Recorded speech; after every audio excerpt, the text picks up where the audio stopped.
Por que os líderes falham? Chegamos agora aos erros principais dos líderes que falham. É tão essencial saber o que não se deve fazer quanto saber o que se deve fazer. 1. Inabilidade em organizar pormenores. Liderança eficiente exige habilidade de organizar e dominar os pormenores. Nenhum líder verdadeiro pode estar ocupado demais para fazer algo que lhe peça, na sua capacidade de líder. Quando o homem, seja líder ou seguidor, admite que está ocupado demais para mudar os planos ou dar atenção a qualquer emergência, admite sua ineficiência. O líder de sucesso deve dominar todos os detalhes relativos à sua posição. Isso significa, é claro, que deve adquirir o hábito de relegar detalhes a auxiliares capazes. 2. Má vontade em fazer serviços humildes. Líderes verdadeiramente grandes estão dispostos, se a ocasião exige, a fazer qualquer tipo de trabalho que pediriam aos outros para executar. Os maiores dentre vós serão servos de todos. É a verdade que todos os líderes capazes observam e respeitam. 3. Expectativa de pagamento pelo que sabem em vez de o que fazem com o que sabem. O mundo não paga os homens pelo que sabem, paga pelo que fazem ou induzem os outros a fazer. Medo da competição dos seguidores. O líder que teme que um dos seus seguidores possa tomar-lhe o lugar está praticamente fadado a concretizar o temor cedo ou tarde. O líder capaz treina substituto aos quais possa delegar, quando quiser, qualquer dos pormenores da seu cargo. Somente dessa maneira pode o líder multiplicar-se e preparar-se para estar entre vários lugares, dando atenção a muitas coisas ao mesmo tempo. A verdade eterna é que os homens recebem maior pagamento por sua capacidade de fazer os outros agirem do que poderiam ganhar possivelmente por todo o esforço próprio. Um líder eficiente pode, pelo conhecimento que tem de seu cargo e pelo magnetismo de sua personalidade, aumentar enormemente a eficiência dos outros, induzindo-os a prestar mais serviços e melhores serviços do que poderiam prestar sem seu auxílio. Falta de imaginação. Sem imaginação, o líder é incapaz de enfrentar emergências e criar planos para orientar eficientemente seus seguidores. Egoísmo. O líder que chama a si toda a honra pelo trabalho de seus seguidores está fadado a encontrar ressentimento.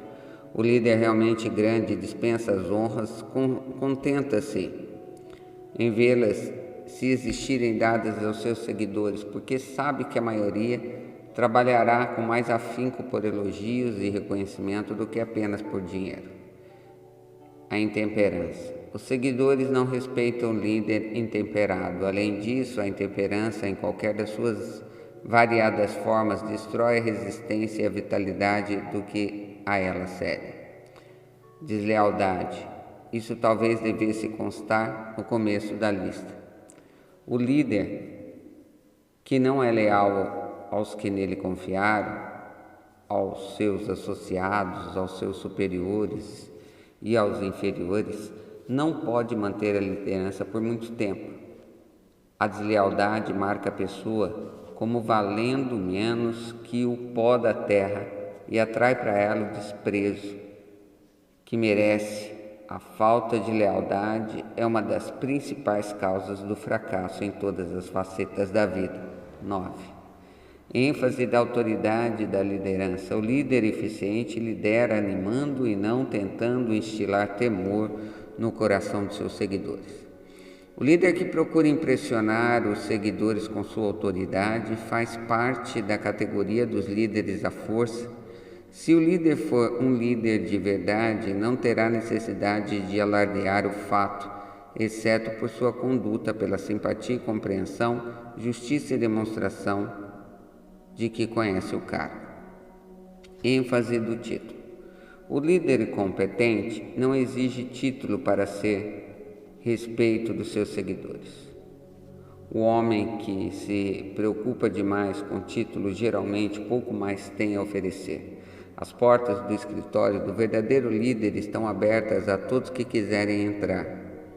E seu local de trabalho nada tem de formalidade ou ostentação. Essas são as causas mais comuns de fracasso na liderança. Qualquer uma dessas faltas é suficiente para produzir fracasso. Estude a lista com cuidado. Se aspira à liderança, certifique de estar livre dessas faltas. Muitos campos para a liderança. Antes de deixar este capítulo, chamamos sua atenção para alguns campos férteis em que houve declínio de liderança, nos quais o novo tipo de líder pode encontrar oportunidades em abundância.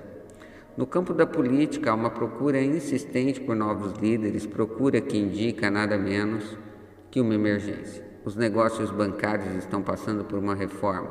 A indústria pede novos líderes. O futuro líder na indústria, para durar, deve considerar quase como um funcionário público, cujo dever é dirigir o que foi confiado de maneira a não pesar nem um indivíduo, nem um grupo de indivíduos. O líder religioso do futuro será obrigado a dar mais atenção às necessidades temporais de seus seguidores, à solução de seus problemas econômicos e pessoais presentes e menos atenção ao passado morto e ao futuro ainda por nascer. Nas profissões jurídicas, médicas e educacionais, um novo tipo de liderança e, até certo ponto, novos líderes se tornarão necessários. Isso é especialmente verdade no campo da educação. Os líderes nesse campo deverão no futuro encontrar meios e modos de ensinar as pessoas a aplicar o conhecimento recebido na escola. Deverá liderar mais com a prática e menos com a teoria. Esses são apenas alguns dos campos em que a oportunidade para novos líderes e um novo tipo de liderança são agora possíveis de obter. O mundo está passando a par de mudança rápida, isso quer dizer os meios pelos quais se produzem as transformações nos hábitos humanos devem ser adaptados às transformações. Os meios aqui descritos são os que, mais que qualquer outro, determinam a tendência da civilização. 5 maneiras de obter um bom emprego. As informações aqui fornecidas são resultado líquido de muitos anos de experiência, durante os quais milhares de homens e mulheres foram encaminhados a vender seus serviços com eficiência. A experiência provou os seguintes meios oferecem os métodos mais diretos e eficazes de reunir o comprador e o vendedor de serviços. 1. Escritórios de colocação. É preciso ter cuidado para escolher somente escritórios conceituados cuja gerência possa mostrar registros adequados de resultados satisfatórios. Há relativamente poucos escritórios nessas condições. Propaganda. Tente os jornais periódicos, comerciais e revistas. Anúncios classificados geralmente merecem confiança no sentido de darem resultados satisfatórios no caso dos que procuram cargos de venda e assalariado comum. Propaganda promocional é recomendável no caso que procuram relações com dirigentes, de modo que o anúncio apareça na seção do jornal mais capaz de chamar a atenção da classe de empregadores que se procura. O anúncio deve ser preparado por um perito que sabe como injetar qualidades de venda suficientes para obter respostas. Cartas pessoais de solicitação. Essas devem ser dirigidas e determinadas a firmas com indivíduos mais necessitados dos serviços oferecidos. As cartas devem ser sempre bem datilografadas e assinadas à mão. Com a carta deverá ser enviado um dossiê ou um sumário das aptidões do candidato. Tanto a carta de solicitação quanto o dossiê sobre as experiências e aptidão deverão ser preparados por especialistas. Vejam as instruções referentes aos dados que devem ser fornecidos. Solicitação através de conhecimento pessoais. Se possível, o candidato deve tentar uma aproximação com os empregadores em perspectiva através de amigos comuns. Nesse método, e especialmente vantajoso no caso dos que procuram ligações com dirigentes, não querem dar a impressão de estar mascateando. 5. Solicitação pessoal. Em alguns casos, pode ser mais efetivo o candidato oferecer serviços pessoalmente aos empregadores. Em perspectiva, nesse caso, deve ter apresentada por escrito uma lista de requisitos para o cargo, uma vez que futuros empregadores desejam muitas vezes discutir fichas apresentadas com sócios. Como preparar um sumário ou dossiê? Esse sumário deve ser preparado com o mesmo cuidado que o advogado prepara a petição de um caso ser julgado no tribunal. A não ser que o candidato tenha experiência no preparo de sumários, deve ser consultado um perito em seus serviços requisitados para tal propósito. Comerciantes de sucesso empregam homens e mulheres que compreendem a arte e psicologia da propaganda para apresentar os méritos do produto. Quem tiver serviço pessoal a oferecer deve fazer o mesmo. Os dados seguintes devem aparecer no sumário. Educação. Declare em poucas linhas com segurança a instrução que teve e as quais matérias se especializou na escola, dando razões da especialização. 2. Se você teve alguma experiência em cargos similares que procura, descreva declarando nomes, endereços de empregadores anteriores, assegure-se de estar salientando qualquer experiência especial que possa ter tido e que capacitaria a ocupar o cargo que deseja. 3. Todas as firmas comerciais praticamente desejam saber tudo sobre os resultados anteriores, antecedentes, etc., dos empregados em perspectiva que procuram cargos de responsabilidade. Acrescente aos sumários breves fotocópias de cartas. Empregadores anteriores, antigos professores, pessoas proeminentes cujo julgamento mereça confiança. Uma fotografia, coloque junto ao sumário uma fotografia sua recente e não enquadrada. Candidate-se a um cargo específico, evite solicitar um cargo sem descrever exatamente o cargo, determinando que deseja. Nunca solicite apenas um cargo. Isso indica a falta de aptidões especializadas. Declare suas aptidões para o cargo de todos os pormenores quanto à razão que acredita capacitá-lo para o cargo que procura. Esse é o pormenor mais importante da sua solicitação. Determinam mais do que qualquer outra coisa a consideração que irá receber. Ofereça para um período de prova. Isso pode parecer uma sugestão radical, mas a experiência demonstrou que raramente falha para conquistar ao menos uma tentativa. Se estiver certo de suas aptidões, uma prova é tudo o que precisa. Além disso, a oferta indica que você tem confiança na sua capacidade de ocupar o cargo que procura. É muito convincente.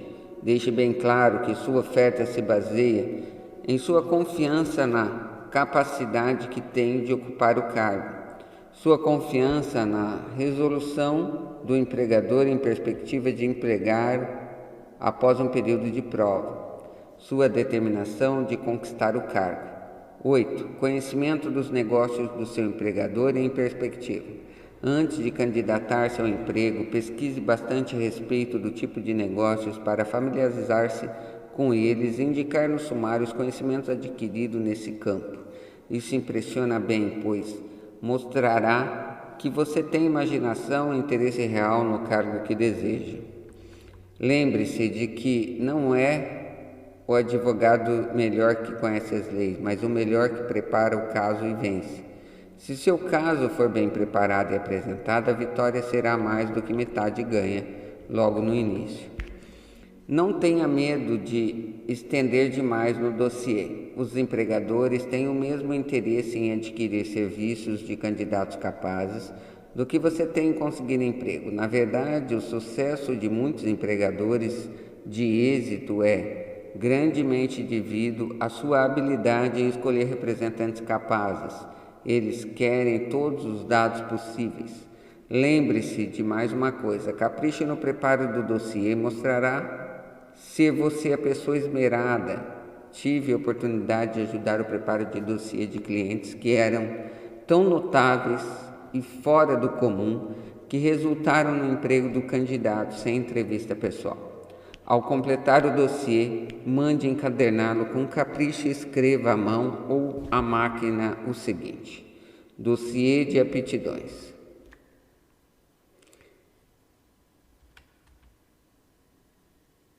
Candidato ao cargo: secretário particular do presidente da Blank Company, Inc. Mude os nomes cada vez que mostrar o dossiê. Esse toque pessoal chama a atenção com toda certeza. Mande datilografar ou imprimir o dossiê em papel mais fino que puder obter encadernado em papel pesado, próprio para isso, mudando a capa e o nome da firma a ser inserido se for mostrá-lo mais de uma companhia. Sua fotografia deve ser colada a uma das páginas do dossiê. Siga as instruções ao pé da letra, melhorando sempre a sua imaginação, o sugerir. Vendedores de êxito vestem com esmero, compreendem que a primeira impressão é duradoura, seu dossiê é seu vendedor. Dê-lhe boas roupas para que faça o contraste com qualquer coisa que o empregador em perspectiva tenha visto como solicitação de cargo, se vale a pena ter o cargo que você deseja, se vale a pena também tentar consegui-lo, além do que você conseguir se impor ao empregador de maneira que impressione a sua personalidade. Receberá provavelmente mais dinheiro pelos seus serviços desde o começo do que receberia se tivesse solicitado o emprego de maneira convencional, costumeira. Se você procura um emprego através de uma agência de propaganda ou de colocações, mande o agente usar cópias do dossiê ao oferecer seus serviços. Isso ajudará a ganhar a preferência tanto do agente como dos empregadores em perspectiva.